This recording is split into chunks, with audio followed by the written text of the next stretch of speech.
Bonjour à tous et bienvenue dans l'émission C'est le week-end, l'émission consacrée à la culture et aux loisirs en Charente. Alors aujourd'hui, on ira visiter le charmant village de Saint-Même-les-Carrières et on parlera spectacle avec Aurélie Zadra. Vous êtes responsable public des publics au Théâtre d'Angoulême et vous êtes accompagnée d'une des metteurs en scène qui sera présente et qui présentera un spectacle ce week-end, Odile Grosset-Grange. Mais avant, nous allons nous mettre en appétit et on va prendre la direction de la foire au vin et à la gastronomie de Saint-Saturnin avec Alain Potier. Bonjour. Bonjour. Alors Alain Potier, vous êtes président de la foire au vin et à la gastronomie de Saint-Saturnin. Oui, président responsable, on va dire. Bon, d'accord. Alors, une foire qui rassemble 60 exposants, je crois, et qui commence demain, qui dure 2 jours, demain et dimanche. Alors, c'est une foire qui a une histoire un peu amusante, c'est-à-dire que c'est parti au départ, c'est pas vous qui l'avez créé, mais c'est votre frère. Non, c'est mon frère, avec Laurent. Laurent qui avait dit à M. Vignoux, à Marcel, il lui avait dit, il faut qu'on fasse une foire au vin. Marcel avait dit, tu me fais... Bon. Et puis c'est parti de là. Voilà. Il y en a un qui aimait bien manger, l'autre qui aimait bien boire. Oui. Alors ils ont fait la foire au vin et à la gastronomie. Tout à fait. Voilà. Et c'est la 19e édition. Ça aurait dû être la 20e, mais en 2020, on a été obligé d'annuler à cause de la Covid. Ben, comme tout le monde. Comme tout le monde. Alors, du coup, c'est une vieille foire un peu, bon, et qui a des traditions. Des gens qui sont là depuis le début. Oui. C'est le cas d'ailleurs, je crois, vous avez amené devant vous là, des vins. Une petite bouteille de Gewürztraminer de notre ami André Glinger, qui a un nom à coucher dehors où c'est à Voyershofen. C'est en Alsace. D'accord, très bien. Donc ça fait partie des vins qu'on pourra trouver sur place Tout à fait. Ce week-end.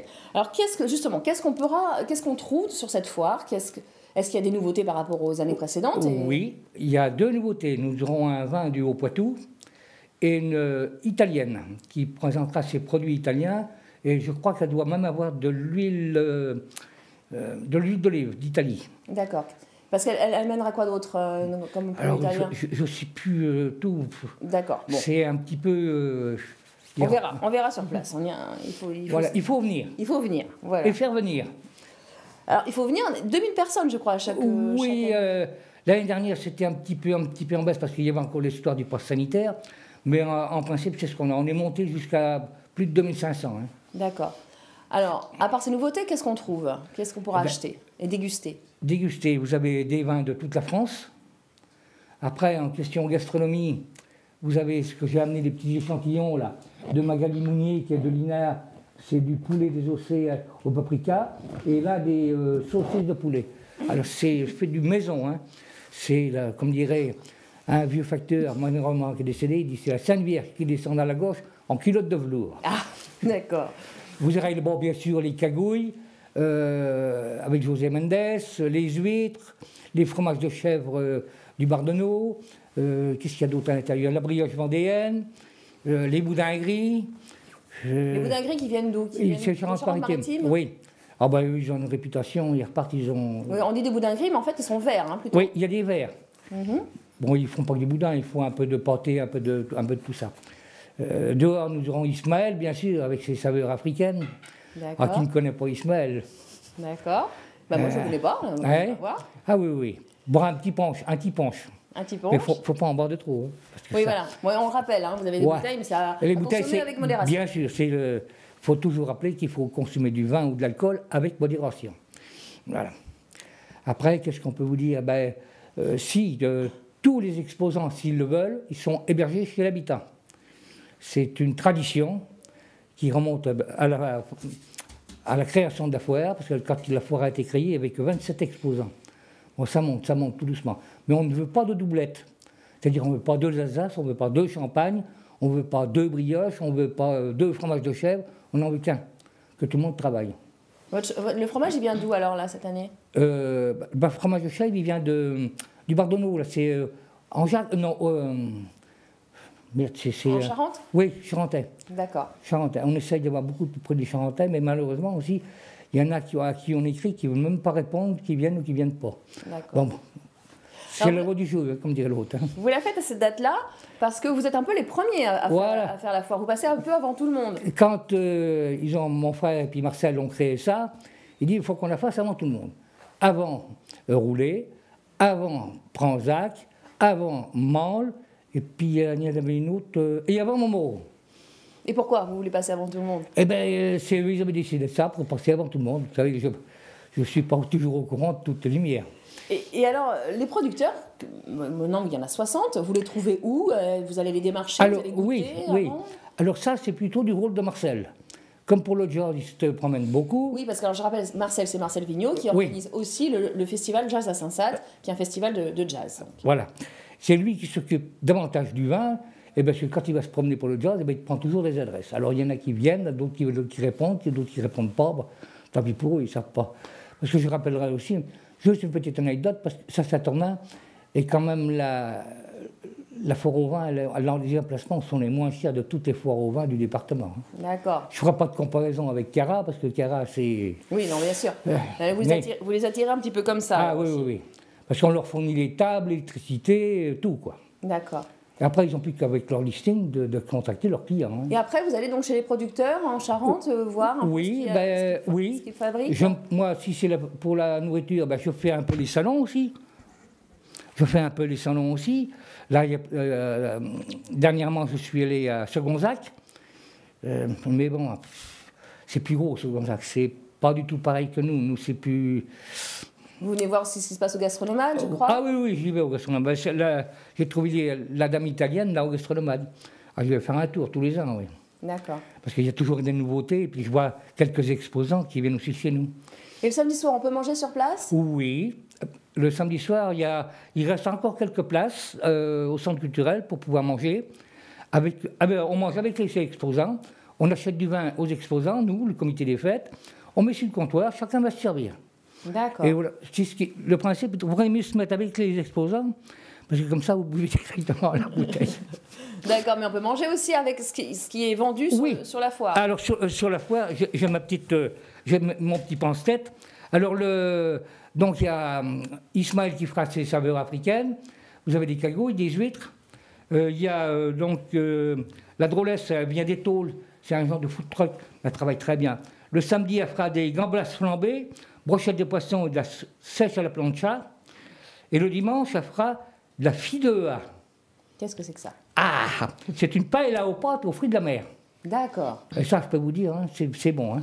L'année dernière, j'en ai mangé, parce qu'on essaye de faire tourner tout le monde. Et Magali, elle fera des grillades de poulet, des cuisses de poulet désossées avec des haricots blancs.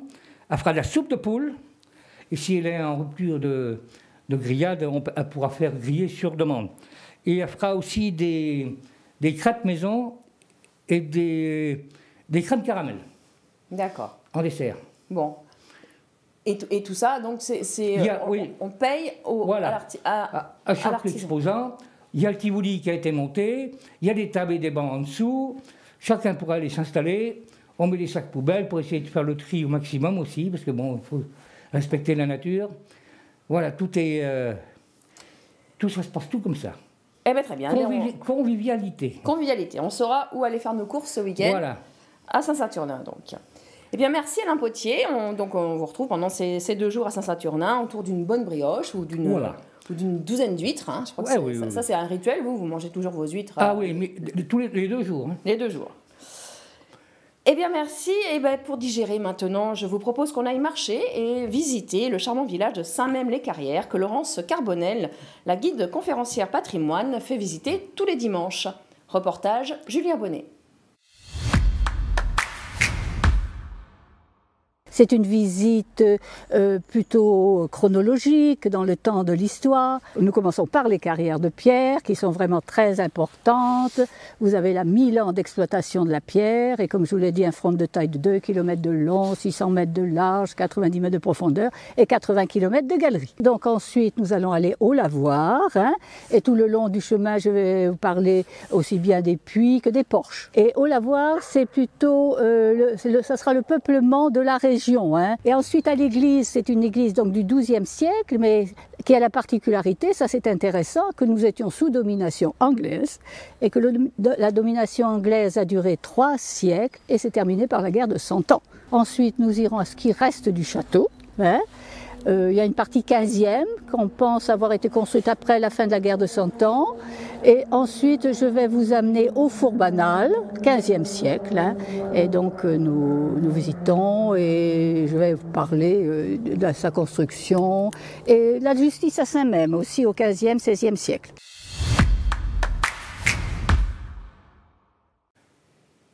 Une belle promenade qui dure 2 heures et c'est seulement 3 €, c'est pas cher. Profitez-en. Et maintenant, je me tourne vers vous, Aurélie Zadra. Vous êtes responsable des publics au Théâtre d'Angoulême, je le disais tout à l'heure, et vous allez nous parler d'un très joli rendez-vous qui a lieu en ce moment au théâtre. C'est le festival La Tête dans les nuages. Oui, c'est un festival qui a quand même déjà 26 ans, qui grandit en même temps que son public. Et c'est un festival pour tous, pour les petits, pour les moyens, pour les grands et pour les adultes aussi. C'est l'enfance, la jeunesse, la famille. Il y en a pour tout le monde, toutes les disciplines. Et on peut commencer à partir de quel âge aller au théâtre? Parce que moi, j'ai vu des enfants qui avaient 9 mois. Il y avait des spectacles pour des enfants de 9 mois. 9 mois, c'est pas trop tôt? Non, c'est jamais trop tôt.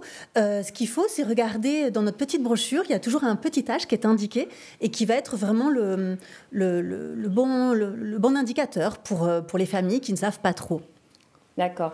Alors, il y a combien de spectacles en tout, là, pendant 10 jours? Alors, il y en a 13. Certains, ça y est, sont terminés maintenant. Certaines scolaires, certaines séances tout public aussi. Mais il y en a d'autres. Quand ça démonte, ça remonte derrière. Donc, pour ce week-end et la semaine prochaine, il y a encore largement de quoi satisfaire tous les goûts. Alors, j'avais envie de vous demander votre coup de cœur. Il y en a peut-être plusieurs. C'est difficile. Voilà, vous aimez tout sans doute, je me doute. Mais si vous deviez nous donner 1 ou 2 coups de cœur. Alors, il y a des spectacles qu'on accompagne depuis le tout début. Les artistes viennent nous voir, nous racontent leurs idées, leurs projets, et on les voit grandir pendant 1 année, 2 années. Et c'est notamment le cas de Sauvage, qu'on va accueillir la semaine prochaine, mercredi 8 mars, à 19h en grande salle. Et c'est le nouveau spectacle d'Annabelle Sergent, qui est une merveilleuse comédienne conteuse et qui a travaillé son texte, son spectacle avec la dramaturge Karine Serre. Et donc, toutes les deux, comme ça, elles ont créé un spectacle avec un univers très étrange. On va suivre une femme adulte qui d'un coup, a des souvenirs qui lui remontent en tête, des souvenirs d'enfance, de son adolescence. Et ce spectacle va être conçu avec des flashbacks. On va la voir retourner comme ça dans son enfance et revivre toutes les aventures avec ses copains de collège, quand le soir, elle quittait l'internat pour vivre bien des aventures dans les bois. Voilà, donc c'est une petite merveille à découvrir en famille à partir de 9 ans. De 9 ans. Oui, parce qu'il y a, donc je disais 9 mois, 9 ans, mais il y a aussi des spectacles pour ados. Oui, il va y en avoir notamment un qui s'appelle Tenir debout, qui sera proposé mardi 7 mars à l'Espace Franquin. Donc là, c'est même pour les lycéens à partir de 15 ans. Donc c'est la création de Suzanne Debec, qui est une jeune femme, une jeune comédienne extraordinaire et qui nous raconte toute son aventure, comment elle a été candidate à l'élection Miss Poitou-Charentes. Oui. Et elle est allée interviewer toutes les candidates pour savoir pour quelles raisons aujourd'hui des jeunes filles ont encore envie de concourir pour cette couronne à l'heure du féminisme, à l'heure où les jeunes filles sont très émancipées, ont envie d'autonomie, mais qu'est-ce qui fait encore rêver finalement toutes ces jeunes filles avec ce concours-là? Et c'est à la fois très drôle et aussi très touchant. Est-ce qu'il y a des spectacles qui font peur? Est-ce que vous aimez ça, faire peur aux enfants aussi dans vos salles de spectacle? La peur, ça fait partie aussi de grandir, ça fait partie des choses qu'on aime. Par exemple, là, on a Gadou qui est proposé aussi en cirque et jonglage. Alors, ça fait pas forcément peur, mais c'est tout ce qui est interdit. C'est la patouille, se recouvrir, se salir. Et au début, on est tous assez horrifiés de voir le comédien clown se recouvrir comme ça de boue, mais finalement, ça nous attire aussi quand même. La peur ou tout ce qui est sale. On va rire aussi? Oh oui, on rit, parce que forcément, en plus, tout ce qui est interdit, c'est plutôt jubilatoire quand même. Ça fait rire.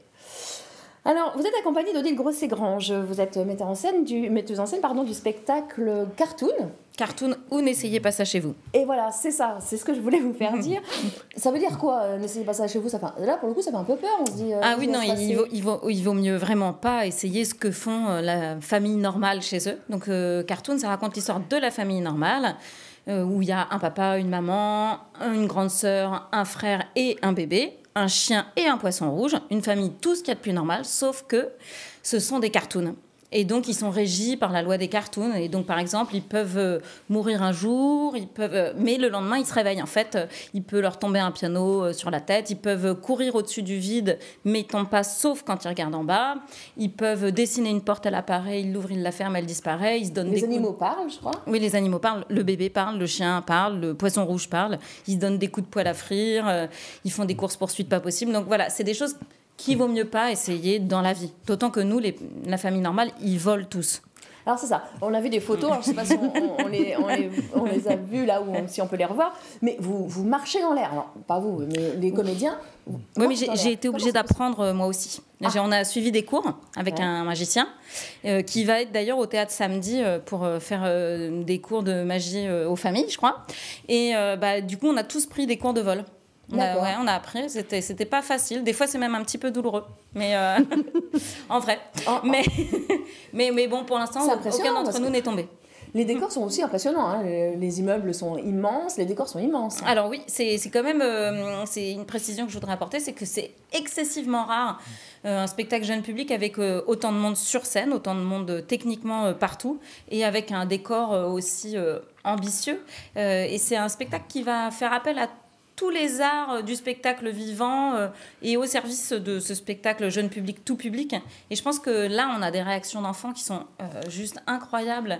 Ils sont partis avec nous. Et ça se voit, ils ont envie de se mettre à voler aussi, de caresser le chien. Enfin, voilà. Et je pense on a rarement l'habitude de leur offrir des spectacles qui, avec autant d'effets, aussi impressionnants. Là, tout public. Il y a un peu de magie. Il y a de la magie, il y a de la comédie musicale, il y a un vrai dessin animé, il y a des marionnettes. C'est un spectacle assez total. Et puis le décor a été intégralement dessiné par Stéphane Zimmerli, qui est un artiste. Et c'est très beau. Donc, non, je crois que tout public n'est pas encore complète. Il reste des places. Il reste quelques places. Rappelle, c'est samedi à 19h ? À 19h, absolument. Au théâtre. Quand on accompagne son enfant, mais est-ce que c'est un spectacle qui s'adresse aussi aux adultes ? Est-ce que quand on est adulte, on apprécie Absolument. Alors moi, en général, tous mes spectacles, j'essaye de faire en sorte, parce que je fais du spectacle jeune public, mais je fais en sorte que pour moi, ce soit passionnant. Donc pour un adulte, ce soit passionnant. Sinon, pour moi, c'est un échec. Et alors là, celui-là en particulier, je pense que les effets magiques, ils sont tellement fous. Enfin, tout ce qui se passe au plateau, les comédiens sont extraordinaires. Ça, c'est quelque chose de très important. Les musiques sont très belles. On a quelqu'un qui a composé des musiques pour nous, qui s'appelle Vincent Hulot. Enfin voilà, c'est vraiment un spectacle où je pense qu'il y en a pour tout le monde. Ouais. Vous êtes venu là en voisine un peu parce que vous êtes de La Rochelle. Absolument. Et vous avez fait d'autres spectacles jeune public. Est-ce qu'il y a des codes particuliers ? Est-ce qu'on s'adresse aux enfants de manière différente ? Pour moi, les spectacles jeunes publics, c'est un spectacle total. Non, mais c'est vrai, je trouve que dans les spectacles jeunes publics, tout public, on va s'adresser à tout le monde.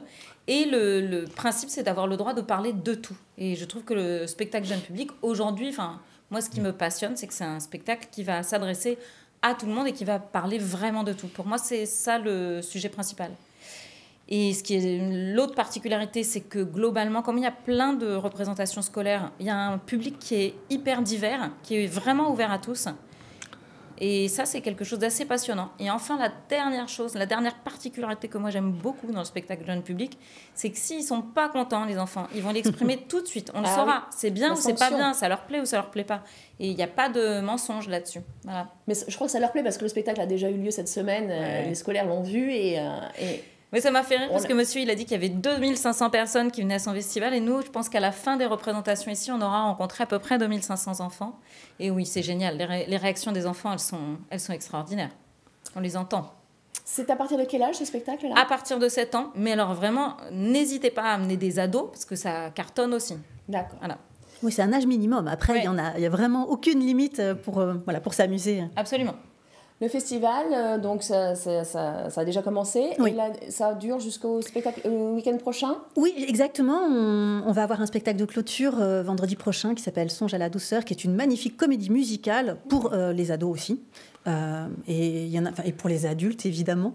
Ça, c'est une forme qu'on n'a pas eu beaucoup l'occasion d'accueillir à la scène nationale. C'est pas quelque chose qu'on rencontre souvent, les comédies musicales. Toi, il y en a un petit peu dans Cartoon, mais là, c'est vraiment entièrement une comédie musicale. Voilà, donc c'est vraiment aussi un grand moment à partager en famille. Et puis je rappelle que d'ailleurs on fait un article demain dans le journal de demain où on rappelle tout le programme, mais on peut sans doute aussi le retrouver sur le site du théâtre d'Angoulême. Donc je vous remercie à tous les trois d'être venus. Je vous rappelle que vous pouvez retrouver toutes ces informations dans les pages loisirs de la Charente Libre dans le journal de samedi, demain. Et puis il y a plein d'autres idées encore de sorties. Il y a notamment un festival du film international de films courts que je vous conseille particulièrement.